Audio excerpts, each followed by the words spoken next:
Hello दोस्तों, pulmonary artery hypertension के treatment के टिप्स पर आज बात करेंगे। पल्मोनरी आर्टरी हाइपरटेंशन एक ऐसी बीमारी है जिसमें हार्ट से लंग्स में जाने वाली पल्मोनरी आर्टरी का प्रेशर बढ़ जाता है। जिस तरह से शरीर का ब्लड प्रेशर बढ़ जाता है उसी तरह से इस बीमारी में पल्मोनरी आर्टरी का प्रेशर बढ़ जाता है और इसकी वजह से कई बार राइट हार्ट फेलियर में चला जाता है। तो इसको मैनेज करने के लिए क्या टिप्स या क्या इंपॉर्टेंट नुस्खे हो सकते हैं या क्या इसमें हमें वही चीज़ें करने की आवश्यकता है जो कि शरीर के ब्लड प्रेशर वाले पेशेंट्स पे करने की आवश्यकता होती है। आज इन सारी चीज़ों को हम डिस्कस करेंगे। टॉपिक पर जाने से पहले जो लोग हमारे चैनल पर नए हैं उन्हें रिक्वेस्ट करूँगा कि चैनल को सब्सक्राइब करें, वीडियोज़ को लाइक करें, शेयर करें, फॉलो करें, कमेंट करें, पूरा देखें। टॉपिक बहुत ही इंपॉर्टेंट है इसलिए इसे एंड तक देखिएगा। ये एक्सक्लूसिव कंटेंट है जो आपको शायद ही और किसी और चैनल पर मिले, इसलिए इसे पूरा देखें। चलिए शुरू करते हैं इंपॉर्टेंट वीडियो।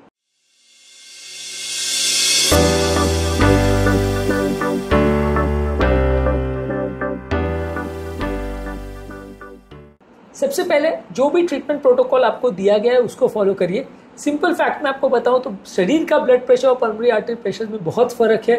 शरीर के ब्लड प्रेशर के लिए जो आपको बताया जाता है कि आप कोलेस्ट्रॉल वाला खाना मत खाइए, नमक वाला खाना मत खाइए, तेलगी वाला खाना मत खाइए और डेली एक्सरसाइज करिए, वो सारी चीज़ें कुछ हद तक पल्मोनरी आर्टरी हाइपरटेंशन वाले पेशेंट में एप्लीकेबल है, लेकिन इसके रिस्क फैक्टर्स बिल्कुल अलग होते हैं, इसके कारण बिल्कुल अलग होते हैं, इसके ट्रीटमेंट स्ट्रैटेजीज बिल्कुल अलग होती है, इसकी दवाइयाँ बिल्कुल अलग होती हैं।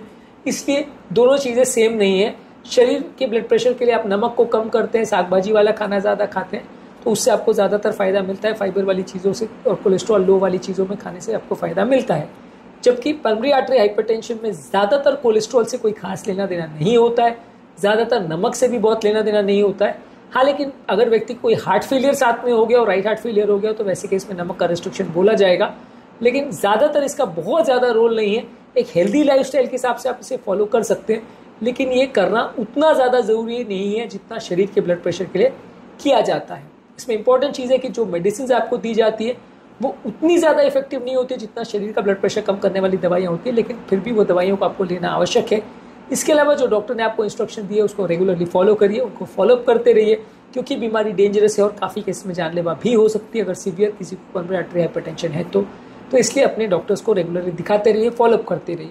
इसके अलावा जो भी आपको सिम्टम्स हैं और उसमें अगर कोई चेंजेस हो रहे हैं तो उसका प्रॉपर ध्यान रखिए। बीमारी के बारे में प्रॉपर एजुकेशन होना आवश्यक है। बीमारी से रिलेटेड अगर कोई भी प्रॉब्लम्स आपको सामने आ रही है तो उसके बारे में एक रजिस्टर में या एक डायरी में एंट्री करके रखिए और रेगुलरली अपने डॉक्टर को इन्फॉर्म करते रहिए कि आपकी कंडीशन बिगड़ रही है तो आपको क्या करने की आवश्यकता है। यदि कोई थेरेपी या कोई चीज़ से कंडीशन सुधर रही है तो बहुत अच्छी बात है, उसका भी रिकॉर्ड रखिए और अपने डॉक्टर को इन्फॉर्म करिए। इसके अलावा हेल्दी लाइफस्टाइल रखने की आवश्यकता है। ताज़ा फल सब्जी, होल ग्रेन्स, लीन प्रोटीन ज़्यादा लीजिए, नमक को कम रखिए, हाइड्रेशन अच्छा रखिए, पानी ज़्यादा मात्रा में पीजिए। अगर खासकर आपको राइट हार्ट फेलियर नहीं है तो डेफिनेटली पानी ज़्यादा लीजिए। स्मोकिंग को अवॉइड करिए, अल्कोहल को अवॉइड करिए, रेगुलर फिजिकल एक्टिविटी या एक्सरसाइज करिए। ये सारी चीज़ें हेल्दी लाइफस्टाइल के हिसाब से आपको करना चाहिए, लेकिन ये उतनी ज़्यादा इंपॉर्टेंट नहीं है जितना सिस्टमिक ब्लड प्रेशर वाले पेशेंट्स में। कोई व्यक्ति अगर ये सोचता है कि मैं अपने खाने पीने को एडजस्ट कर दूँ और खाने में नमक कम कर लूँ, डेली एक्सरसाइज करूँ तो मेरा पल्मोनरी आर्टरी प्रेशर ड्रॉप हो जाएगा, ये उतना ईजी नहीं है। लेफ्ट साइड के प्रेशर्स को कम करना कंपेरेटिवली ज़्यादा ईजी है। राइट साइड के प्रेशर्स कम केसेस में होते हैं, लेकिन जब होते हैं तो उनका इलाज करना मुश्किल है। दवाइयाँ भी इनकी अलग है, लाइफस्टाइल चेंजेस भी इनके अलग है और रेगुलर लाइफस्टाइल चेंजेस से इसमें इतना ज़्यादा फायदा भी नहीं होता। इसके अलावा आपकी जो भी ओवरऑल हेल्थ है उसको मॉनिटर करिए। आपके ब्लड प्रेशर, आपकी हार्ट रेट, आपकी ओवरऑल कंडीशन, कितने चलने की क्षमता है, और एक और चीज़ जो इसमें बहुत ज़्यादा इंपॉर्टेंट है वो बॉडी वेट को मॉनिटर करते रहिए, क्योंकि जब राइट साइड हार्ट फेलियर में जाता है तो शरीर में पानी भरने लगता है। तो अगर सडनली आपका बॉडी वेट बढ़ना चालू हो गया है 2-4 किलो, अगर सडनली वेट गेन हो गया कुछ दिनों के अंदर जो कि किसी खाने पीने से रिलेटेड नहीं है, तो इसका मतलब राइट हार्ट फेलियर में जा रहा है और पानी भरना चालू हो गया। तो sudden change of body weight अगर आपको दिख रहा है तो वो एक इंपॉर्टेंट इशू हो सकता है कि आपको पल्मोनरी आर्टरी प्रेशर की वजह से राइट हार्ट फेलियर हो सकता है। तो वैसे केस में आपको डॉक्टर को दिखाने की ज़रूरत है। पेशाब बढ़ाने वाली दवा देने से आपको फ़ायदा इसमें होगा। वैसे में डेफिनेटली आपको पानी और नमक रिस्ट्रिक्ट करना है, क्योंकि वहाँ पे कारण हार्ट फेलियर है और हार्ट फेलियर का स्टैंडर्ड थेरेपी जो रेगुलर हार्ट फेलियर में होता है वो आपको फॉलो करना है। पर यहाँ पे जब तक हार्ट फेलियर नहीं है तब तक ये चीज़ें उतनी इफेक्टिव नहीं होगी। इसके अलावा आपको मेंटल स्ट्रेस को कम रखना है, मानसिक तनाव को कम रखना है। योगा, प्राणायाम, डीप ब्रीदिंग एक्सरसाइज, ये सारी चीज़ें करने से आपका मानसिक तनाव थोड़ा कम होगा, स्ट्रेस हार्मोन्स कम होंगे, इससे पल्मोनरी प्रेशर्स को भी कम करने में मदद मिलेगा। अगेन इसमें भी पल्मोनरी प्रेशर्स में उतना ज़्यादा रोल नहीं है स्ट्रेस हार्मोन्स का जितना कि सिस्टमिक प्रेशर्स में होता है। सिस्टमिक प्रेशर्स आपका स्ट्रेस हार्मोन कम होने से तुरंत कम हो जाएगा, पल्मोनरी प्रेशर्स में ऐसा नहीं होता है। पल्मोनरी प्रेशर्स में यानी जो राइट हार्ट प्रेशर्स की हम बात करें वहाँ पे ऐसा नहीं हुआ कि आपका मानसिक तनाव कम हुआ तो आपका बीपी 20-30 कम हो गया, जबकि सिस्टमिक प्रेशर में बहुत कॉमनली होता है कि जरा भी टेंशन लिया तो बीपी 120 से 160 हो गया, टेंशन कम हो तो वापस 120 हो गया। पल्मोनरी प्रेशर में ऐसा नहीं होगा। इसके अलावा ओवर एक्सर्शन मत करिए, बहुत एग्रेसिव फिजिकल एक्टिविटीज़ मत करिए। अगर खासकर आपका पल्मोनरी आर्टरी प्रेशर है बहुत ज़्यादा तो बॉडी इसको उतना अच्छा टॉलरेट नहीं करेगा। राइट हार्ट क्योंकि अपने आप में थोड़ा सा वीक होता है, उसकी दीवार इतनी मोटी नहीं होती, इसलिए बहुत अग्रेसिव प्रेशर्स को वो टॉलरेट नहीं करता।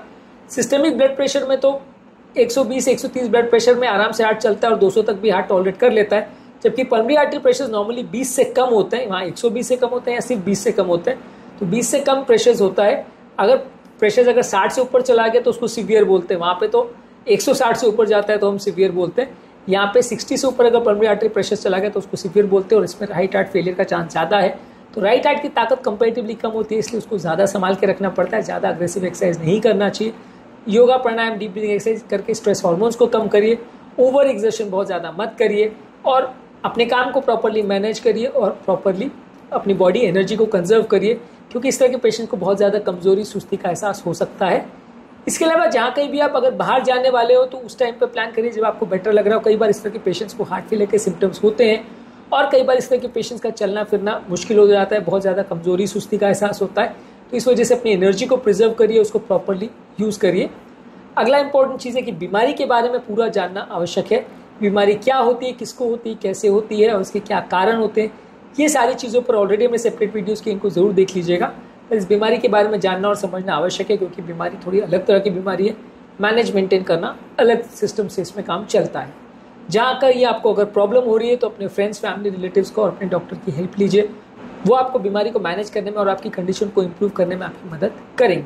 इसके अलावा गुड हाइजीन का प्रैक्टिस करिए। इस तरह के लोग कई बार इम्यूनो कॉम्प्रोमाइज हो सकते हैं, तो उनको इन्फेक्शन का रिस्क हो सकता है। खासकर लंग इन्फेक्शन होने से इस तरह के लोग को सडन कंडीशन बिगड़ सकती है। निमोनिया वगैरह से इस तरह के लोगों को अपनी जान को बचाना चाहिए, क्योंकि निमोनिया सडन कंडीशन बिगाड़ सकता है, तो उसका विशेष ध्यान रखिए। हैंड हाइजीन का प्रॉपर ध्यान रखिए। किसी व्यक्ति को अगर रेस्पिरेटरी इन्फेक्शन है उसके ज़्यादा पास मत जाइए। प्रॉपर वैक्सीनेशन जैसे निमोनिया के लिए और इन्फ्लुएंजा के लिए वो हर सीजन में लगवाइए। और अगर आप कहीं ट्रैवल कर रहे हो तो ट्रैवल रिलेटेड इंस्ट्रक्शंस का प्रॉपर ध्यान रखिए। अपने ट्रिप को प्रॉपरली प्लान करिए। अगर ज़रूरी है तो अपने साथ ऑक्सीजन भी लेके जाइए, क्योंकि कई बार पल्मोनरी आर्टरी प्रेशर वाले पेशेंट्स की ऑक्सीजन सैचुरेशन कम होने की वजह से उनको ऑक्सीजन लगता है। कभी कभार अगर आप हाई ऑल्टीट्यूड एरिया में जा रहे हो तो थोड़ा ज़्यादा सावधानी रखिए, क्योंकि इस तरह के पेशेंट्स को हाई ऑल्टीट्यूड में अक्सर ज़्यादा दिक्कत हो सकती है। अगर आपको सीवियर पल्मोनरी आर्टरी हाइपरटेंशन है तो हाई ऑल्टीट्यूड में जाना थोड़ा अवॉइड करिए। आज के टॉपिक में हमने बात करी पल्मोनरी आर्टरी हाइपरटेंशन वाले पेशेंट्स में लाइफस्टाइल के रिलेटेड क्या इंपॉर्टेंट टिप्स या प्रिकॉशंस होते हैं। इसके अलावा पल्मोनरी आर्टरी हाइपरटेंशन के कारणों पर, उसके ट्रीटमेंट पर और उसके ओवरऑल बीमारी कैसी होती है, इस पर हमने ओवरव्यू अलग अलग वीडियोस में किया है। इन्हें भी जरूर चेकआउट करें। टॉपिक एंड करने से पहले जो लोग हमारे चैनल पर नए हैं उन्हें रिक्वेस्ट करूँगा कि चैनल को सब्सक्राइब करें, वीडियोस को लाइक करें, शेयर करें, फॉलो करें, कमेंट करें, पूरा देखिए।